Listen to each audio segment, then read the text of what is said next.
Bonjour à toutes, bonjour à tous, c'est François de Beaulieu et je suis particulièrement heureux de vous accueillir aujourd'hui pour une nouvelle émission d'Il se passe quelque chose d'extraordinaire dans le monde.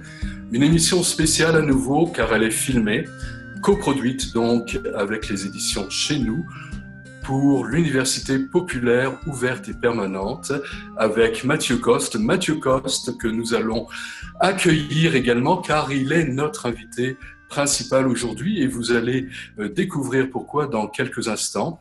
D'autres invités se sont joints à nous.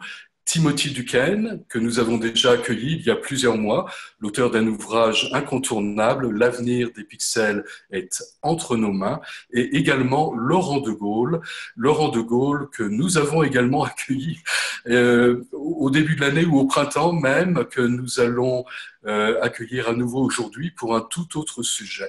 Le sujet de notre émission aujourd'hui, eh bien, c'est une initiative que Mathieu Coste a débuté ou va débuter dans très peu de temps, va lancer dans très peu de temps une initiative qu'il a baptisée 36 photos. Alors, nous allons rentrer dans le vif du sujet, Mathieu Coste, et je vais vous demander évidemment bien sûr tout de suite, qu'est-ce que c'est que 36 photos? Pourquoi? Comment vous est venue cette idée? 36 photos, c'est une idée très simple qui propose à des habitants de prendre 36 photos de leur environnement et de commencer à poser des questions sur les photos. Donc, de faire parler les photos. Un exemple très simple, si jamais je prends la photo d'une fontaine de mon village, je vais me demander en quelle année elle a été construite, d'où vient l'eau, si l'eau est potable et pourquoi. Et l'idée, c'est que chaque photo devient le départ de la conversation. Une conversation de réappropriation de son environnement, de questionnement et de passage à l'acte quand il y a des questions et collectivement, on va trouver des réponses. En fait, c'est une idée qui est tellement simple qu'on a mis quelques années à la trouver parce que en fait, on avait chez nous une volonté de trouver des solutions pour développer, aider et participer au développement de la qualité de vie locale pour tous dans le contexte de la révolution numérique, dans ce moment où les choses vont très vite et dans un moment de transition aussi, il n'y a pas que la révolution numérique. Et donc voilà, 36 photos, c'est juste cette idée simple qu'à partir de la conversation va naître une sorte de médiation locale, d'information locale et qui, voilà. Et l'idée, c'est que cette idée, cette intention puisse être prise en main par les habitants et modifiée pour pouvoir devenir quelque chose qui sert dans le contexte scolaire, qui peut servir dans d'autres contextes. Voilà, c'est un peu une petite cellule souche qui demande juste à être transformée, habitée. Alors, vous venez de nous le dire, une gestation qui aura duré plusieurs mois, quelques années même, dites-vous, et nous en sommes rendus au point où le lancement va se faire ces jours-ci ou d'ici la fin de l'année, c'est bien cela?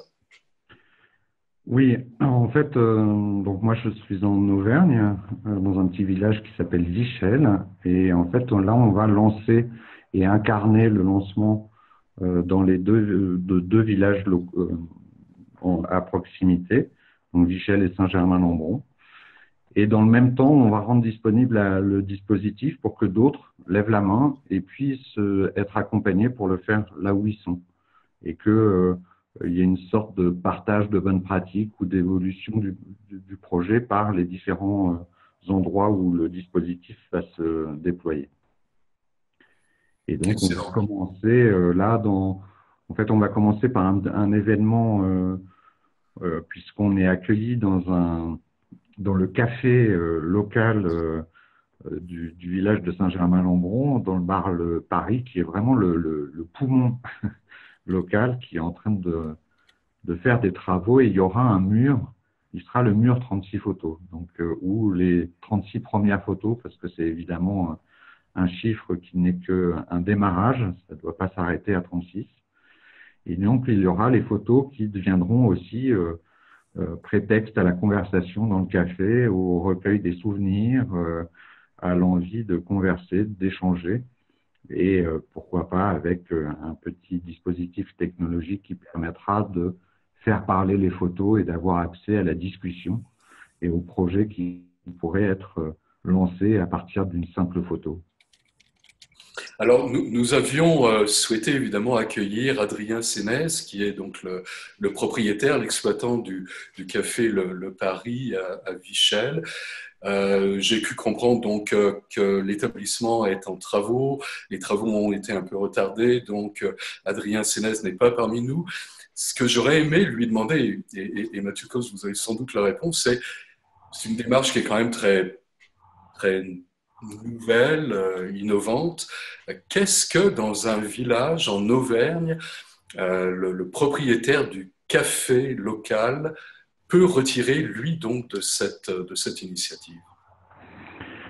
Alors juste, je fais la précision, c'est à Saint-Germain-en-Bron, le café, mais ce que Adrien a exprimé, c'est qu'en fait, ça va totalement avec la volonté d'être ce lieu intergénérationnel, ce lieu de mémoire, ce lieu où la discussion se fait souvent, alors souvent elle se fait euh, avec le journal, voilà, et du coup c'est une façon de permettre voilà, la conversation. On imagine aussi de pouvoir faire des ateliers spécifiques. Par exemple, si il y a une thématique qui est de photographier les arbres du village et de faire un soir une soirée sur les arbres. Et puis, il a un dispositif vidéo. Et du coup, il pourrait passer des émissions. Du coup, pour lui, c'est une animation, je dirais, pour son bar, mais c'est aussi ça rencontre sa motivation de ne pas simplement être un vendeur de boissons, mais d'être un lieu voilà, un lieu de vie, un lieu parce que c'est vraiment un café où il y a vraiment toutes les générations qui ouvre à 6 heures du matin, qui ferme à 2 heures du matin, donc il y a vraiment un brassage. Et c'est aussi dans ce café que j'ai testé l'idée, où en parlant à des gens très divers, et que quand j'ai parlé de 36 photos et en prenant concrètement des exemples comme j'ai pu le faire avec La Fontaine, j'ai vu des yeux s'éclairer parce que d'un seul coup, tout le monde a une partie de la réponse, pourquoi pas une coupure de journal qui montrait que La Fontaine, finalement, elle n'était pas là il y a 20 ans. Elle était à 20 mètres. Et pourquoi ils l'ont fait? Et peut-être qu'il y a une anecdote. Et du coup, ça permet de relier les gens sur un sujet très simple. Et j'ai vraiment senti que en plus, comme il y avait une dimension numérique qui est une médiation numérique, c'est-à-dire qu'est-ce qu'on fait de tous ces outils, on arrivait aussi à toucher des gens qui n'étaient pas du tout portés sur ces sujets-là. Et du coup, c'est un départ de conversation. Et l'idée, c'est aussi d'amener des questions sur la transformation. Et par exemple, je prends toujours cette fontaine, mais à côté de la fontaine, il y a pas mal d'enfants qui passent souvent, et la fontaine, il y a marqué non potable. Et en fait, la question, c'est pourquoi l'eau est non potable. Et en fait, le projet pourrait dire, bah, est-ce qu'on peut rendre cette fontaine potable pour que les enfants qui sortent de l'école puissent boire? C'est quelque chose de très, très simple, mais finalement, personne ne le fait. Et du coup, en cristallisant et en faisant un projet local, il y a de fortes chances que finalement, ça finisse par se faire. Donc une belle initiative. J'aimerais maintenant demander à Timothy Duquesne euh, de de réagir en fait. Bon, Timothy Duquesne, je l'ai rappelé rapidement, vous êtes l'auteur de cet ouvrage que j'ai envie de qualifier d'incontournable aujourd'hui. L'avenir des pixels est entre nos mains. Euh, Parlez-nous du regard que vous portez sur une initiative comme 36 photos sous l'angle des pixels. On parle de photos, on pense pixels justement. Euh, Comment réagissez-vous face à une initiative comme celle-ci? Alors, de différentes façons, en fait, si je devais résumer le propos du livre en lui-même de la façon la plus succincte possible, ma façon de le résumer, c'est de dire nos pixels façonnent le monde. En fait, tendance à parfois voir le monde physique d'un côté, le monde numérique de l'autre. Et en fait, ces deux univers sont complètement imbriqués et de plus en plus. Et les pixels, alors quand je dis nos pixels, en fait, c'est les pixels que nous-mêmes on produit, les pixels auxquels on va prêter attention, les pixels qu'on finance, les pixels qu'on partage, qu'on propage, etc. Et parmi l'ensemble de ces pixels, alors si j'emploie le terme de pixels, alors je le définis plus en détail sur le site internet qui présente le livre et le projet dans lequel il s'inscrit. En fait, les pixels, c'est tout ce à quoi on a accès par l'intermédiaire des écrans qui nous entourent. Et donc, parmi ces pixels, il y a les pixels de la photographie. La façon de réagir à un projet comme ça, c'est que en fait, on est aujourd'hui dans un univers où on est assailli d'images de toutes sortes. Un océan en fait de pixels qui est complètement infini, qui se remplit de façon infinie chaque jour. Et c'est le cas aussi dans le domaine de la photo. Dans le domaine de la photographie, collectivement, on produit des milliards de photos chaque jour. Une grande partie d'entre elles, on les prend dans le but de les partager sur les réseaux sociaux, mais on peut parfois questionner l'intention qu'on y met derrière. Pourquoi est-ce que je vais prendre telle photo et pourquoi est-ce que je vais la partager sur les réseaux sociaux? Et un projet comme ça, en fait, met de l'intention derrière la photo et derrière l'acte de la partager également. Et pour reprendre une définition des pixels, en fait, c'est une définition qui vient de Jean-Christophe Perrier, qui se présente comme un activiste de l'image animée et qui a, il y a quelques mois, écrit un article à la suite de sa lecture de mon livre. La façon dont il parle des pixels, il dit c'est le plus petit dénominateur reliant visuellement les humains. Et je trouve que c'est une très bonne définition, une très belle définition. Et c'est ce que je vois aussi dans le projet, c'est que en fait, derrière un pixel, enfin quand on voit un pixel, il y a quelqu'un ou une équipe. Ça peut être une équipe dans le domaine du documentaire, dans le domaine des œuvres de fiction, par exemple. Il y a toujours des humains qui sont à l'origine de la création de ce pixel, et ces pixels vont être vus par d'autres humains. Et la photo, c'est finalement un outil simple. On est de plus en plus nombreux à être équipés de smartphones et être capables de produire des photos dans notre quotidien. Et on a entre les mains la possibilité de produire ces plus petits dénominateurs qui nous relient les uns aux autres.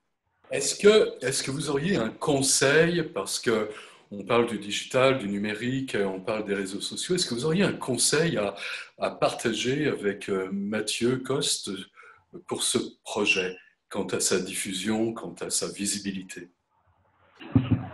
Est-ce que, en fait, derrière ma question, il y a cette interrogation que j'ai personnellement, qui est qu'on connaît évidemment un certain nombre de réseaux sociaux. Est-ce que, par exemple, Instagram pourrait être un véhicule compatible avec la démarche, selon vous, de 36 photos, ou bien est-ce que ça risquerait de dénaturer la démarche, le contenu qu'on souhaite y associer? C'est aux spécialistes que je m'adresse. C'est vrai que j'ai souvent le regard sur les technologies qu'on utilise, parce que dans l'intention, en fait, dans notre intention, il ne faut pas oublier, il y a le geste, l'intention de ce geste, mais après, il y a l'outil qu'on utilise pour l'exécuter. Le tout, en fait, c'est de faire les choses, et je sais que Mathieu n'a pas besoin de conseils en fait, sur ce sujet-là, c'est de faire les choses dans une intention. Donc, un outil, alors vous évoquez Instagram. Instagram, parfois on ignore que Instagram appartient à Facebook, et parfois même en utilisant Facebook, alors dans le monde on est plus de 2 milliards aujourd'hui à utiliser Facebook, on en oublie les coulisses en fait, à la fois les coulisses de cette interface de pixels et l'intention. Alors c'est logique qu'on puisse l'oublier puisque son dirigeant brouille les pistes aussi, en expliquant que c'est un outil qui a pour vocation de nous relier les uns aux autres. En fait, on pourrait questionner cette intention et elle est définie, si on la définit comme ça, elle est définie de façon véritablement incomplète. Et donc, il faut être vigilant, voilà, sur les outils qu'on va utiliser. Après, sur les conseils,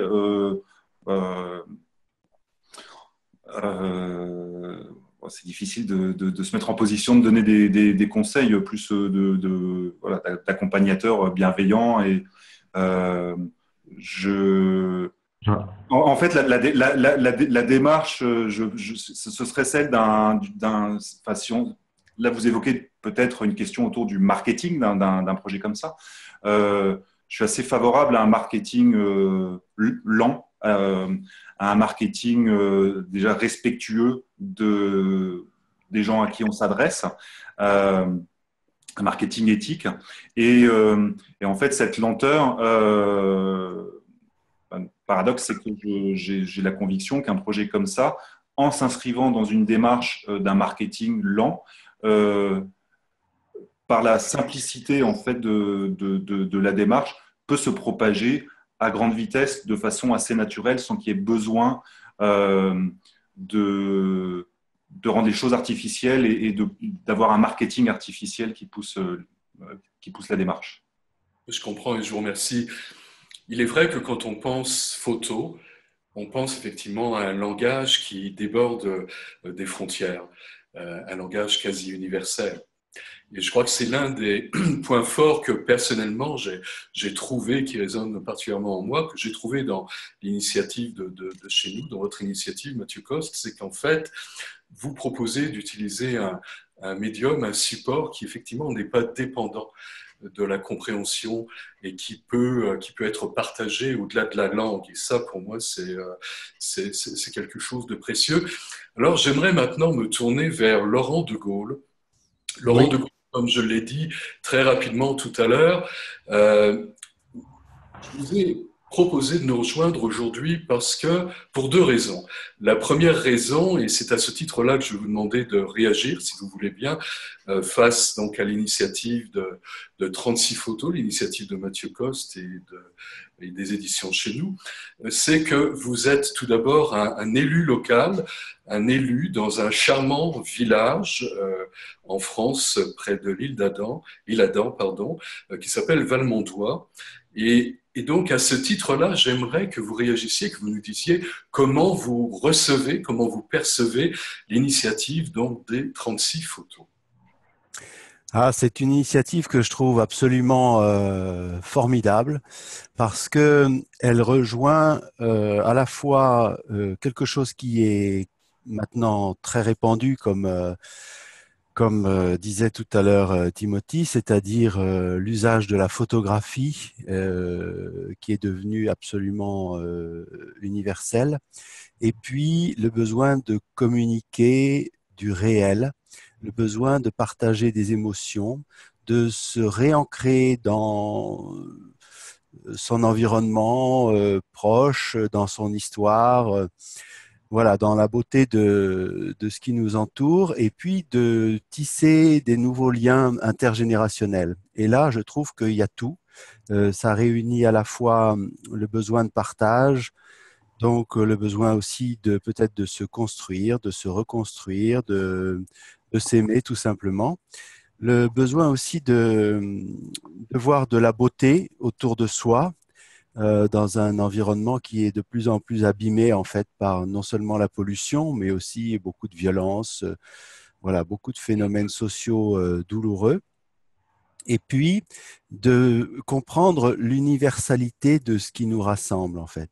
Et ça, c'est fondamental, même dans un tout petit village, dans une vallée. Aujourd'hui, on voit bien que à la faveur de la disparition des commerces de proximité, de la disparition des lieux de vie où on peut éventuellement se retrouver, eh bien l'isolement prend de la place et du coup avec lui son cortège d'addictions, de souffrances, de difficultés. Et donc ce projet 36 photos, il vient tout à coup redonner la possibilité à chacun de trouver un espace commun pour qu'il soit à la fois réel et prétexte à se rassembler, à parler, dialoguer, échanger, et éventuellement même à comprendre qu'on aime les mêmes choses et donc à renforcer en fait les liens dans la communauté. Alors, je le disais, vous êtes un élu local, Laurent de Gaulle. Est-ce que vous seriez partisan de favoriser justement le déploiement d'une initiative semblable sur votre commune, dans votre village? Bien sûr, tout à fait.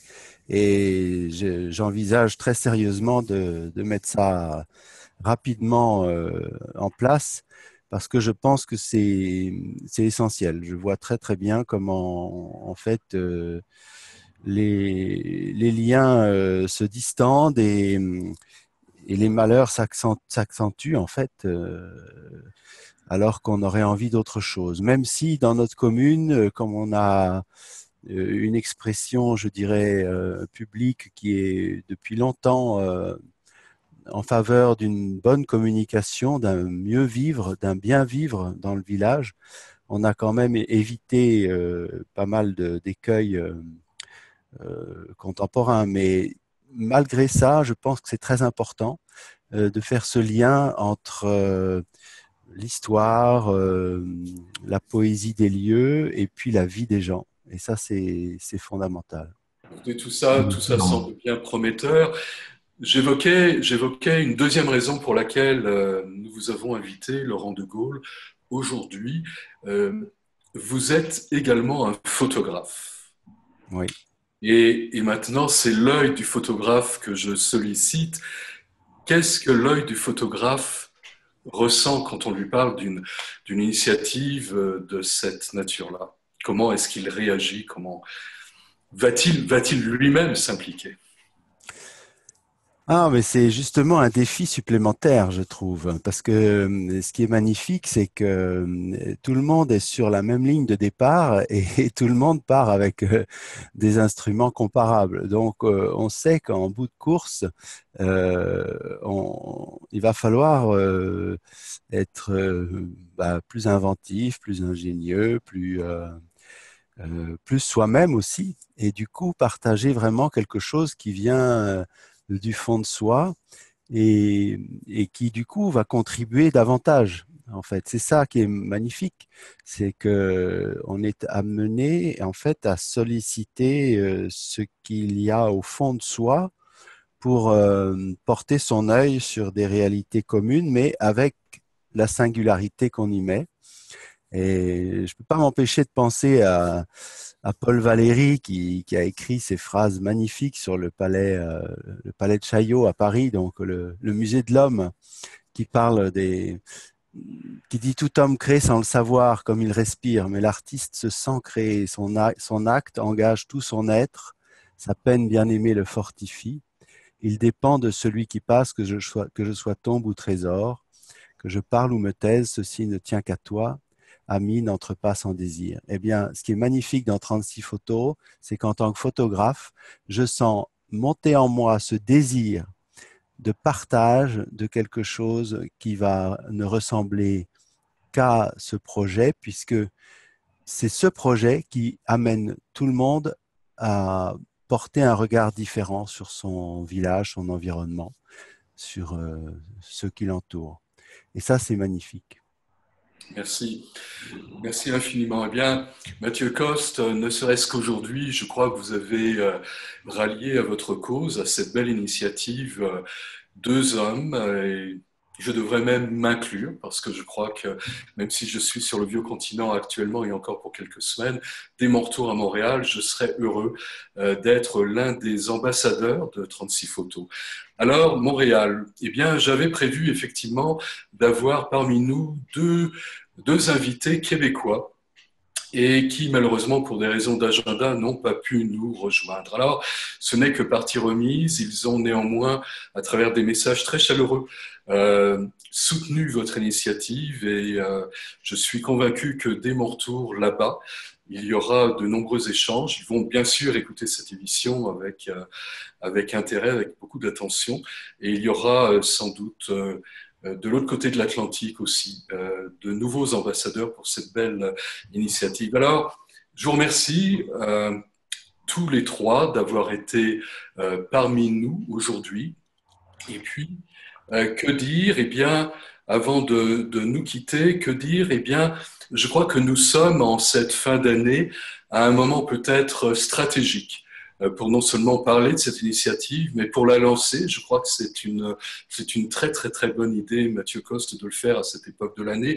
Je pense que nombre d'entre nous vont prendre quelques jours de repos, de répit au moment de ces fêtes de fin d'année, et ce sera l'occasion de rentrer peut-être dans des lieux où nous avons grandi pour y retrouver notre famille, des amis, et donc à travers 36 photos peut-être de revisiter les lieux de notre enfance, de notre adolescence, de parfois peut-être même nous réconcilier avec ces lieux-là. Et puis pour ceux qui resteront chez eux, mais qui sont bien souvent pris dans le tourbillon d'une vie très, très accaparante, eh bien ces quelques jours de repos pourraient être aussi l'occasion de découvrir des lieux qu'on traverse, qu'on voit peut-être à moitié, et de s'attarder, puis de découvrir qu'effectivement, il y a autour de nous des richesses insoupçonnées, et puis, ce faisant, eh bien, de partager avec les nôtres, avec nos proches, avec nos amis, mais aussi peut-être simplement avec des voisins, en nous interrogeant sur des choses que nous allons découvrir. Car ce qu'il faut retenir aussi de cette belle initiative, eh bien, c'est effectivement ce que les uns les autres avaient dit aujourd'hui, c'est ce redéploiement du lien social qui est tellement fondamental aujourd'hui. Alors, voilà une belle initiative, elle est riche à bien des égards et elle est riche aussi pour cela. La photo va être aussi l'occasion d'échanger et je m'en réjouis. Alors, j'aimerais simplement vous dire merci à nouveau. Mathieu, peut-être un dernier mot? Oui, très rapidement, mais je voulais juste préciser que en fait, Timothy en fait a aussi beaucoup inspiré cette réflexion. Et en fait, le démarrage de 36 photos localement commence avec une photo du livre de Tim, parce que derrière cette initiative, il y a aussi cette volonté de se réapproprier collectivement l'avenir du monde numérique qui va si vite et qui finalement interroge tellement, et de le réincarner localement. Donc c'est vrai que c'est avec Tim une grande collaboration sur voilà, le numérique, le physique, et merci Laurent, merci François pour tout ce que vous avez pu échanger. Ça nourrit dans ce moment charnière que nous vivons. Très bien, écoutez, merci à vous Mathieu, et c'est effectivement une précision importante. Alors, pour celles et ceux qui veulent en savoir plus, je les invite à évidemment se rendre sur le site de l'avenir. Je vais laisser Timothy Duquesne, du reste, nous redonner l'adresse du site web, à partir duquel on peut télécharger librement, je crois, la version numérique du livre. Tim, quelle est l'adresse du site, s'il vous plaît? Alors, l'adresse du site, c'est avenirdespixels.net. Et alors, effectivement, le livre existe en version physique et les premières photos seront donc des photos du livre physique. Mais forcément, si on se prend en photo avec un livre, autant être sûr de pouvoir en assumer le propos. Et donc, pour pouvoir s'en assurer, on peut facilement en fait prendre connaissance du contenu du livre en le téléchargeant librement. Et puis voir également quelle est la mission, quels sont les principaux messages du livre. Ça me semblait important de préciser, puisque c'est tout à fait logique en fait, si on se prend en photo avec un ouvrage, d'en assumer le propos et de savoir de quoi il retourne. Excellent. Bien, écoutez, merci à tous les trois d'avoir donc partagé, Mathieu, cette belle initiative, Timothy Duquesne, Laurent de Gaulle, votre regard, vos commentaires sur cette belle démarche. C'était « Il se passe quelque chose d'extraordinaire dans le monde » et je vous retrouverai avec plaisir la semaine prochaine. Bonne semaine à vous. Bonne semaine, merci. Merci à vous tous.